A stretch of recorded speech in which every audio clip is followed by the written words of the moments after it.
Hey, if you are looking for an opportunity to create some interactions around the theme of humility, and in particularly healthy humility, have we got an interactive for you? Hi, I'm Jim Stillpepper with Envision Ed Plus, and welcome to the latest episode. I usually begin this by asking the person I'm working with or family or group to make a list individually of 3 benefits that come from being humble. Now, sometimes I may need to spend some time talking about the definition of humble, making sure they understand that. With younger kids, I'm not asking them to write, I'm asking them to think in their head. But the important thing, whether they're writing this list or whether they are thinking it up in their head, I don't want them to share it. I just want to get a list of 2 to 3 things that are cool that happen when we are appropriately humble. And then I want them to share, but only their best idea, the one thing they came up with that they think is the top on their list. And I want to give them a few moments to process that. And then before they actually share, I want to ask them, so what do you imagine you had to do in your brain to be able to take this list of 2 or 3 things and figure out which one went first? Because then we can talk about the skill that is needed inside in order to think about putting someone else appropriately first in our life. In a world that is me-centered, egocentric, maybe even leaning towards narcissism, we have a culture that seems to put us at the first just automatically. But this skill of being able to see there's a difference between 1, 2, and 3 really is an important key step in teaching kids and adults how to be humble in healthy ways.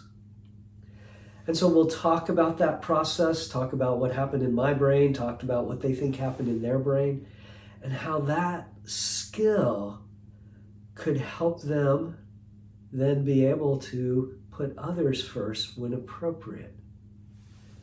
And then I, of course, let them share their one idea, and I never limit it to just one, because if they want to share all their ideas, I love the dialogue that comes with that.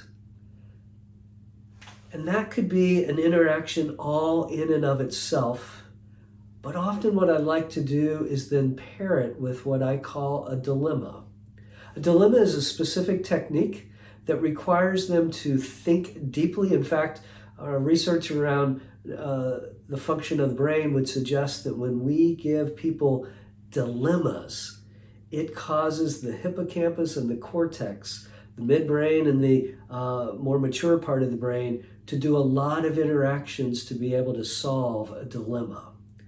And so it is really cool brain science, but this goes along well with our focus on healthy humility. And this is the dilemma. I want you to imagine that you and your sibling, your brother or sister, arrive in the kitchen almost at the same time, and you both reach for the last bag of chips, the last pouch of candy, whatever that is. You both want it. And then I simply say, what would you do in that situation? Based upon how they respond to that, then we can have a cascade of questions that help them to talk through this dilemma.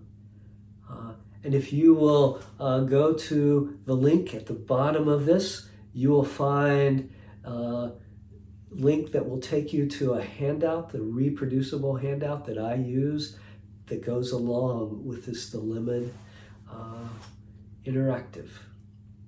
I hope this will be helpful to you working with folks and creating healthier humility. If you like these videos, please consider liking and, more appropriately, subscribing. Would love it if you would share these videos to get the message out further. And as always, comments are welcomed, And in fact, if you'd like a specific topic covered on a future interactive, please put that in the comment and we will try to get to it soon. If you've been given a light, please rise and shine while there is still light.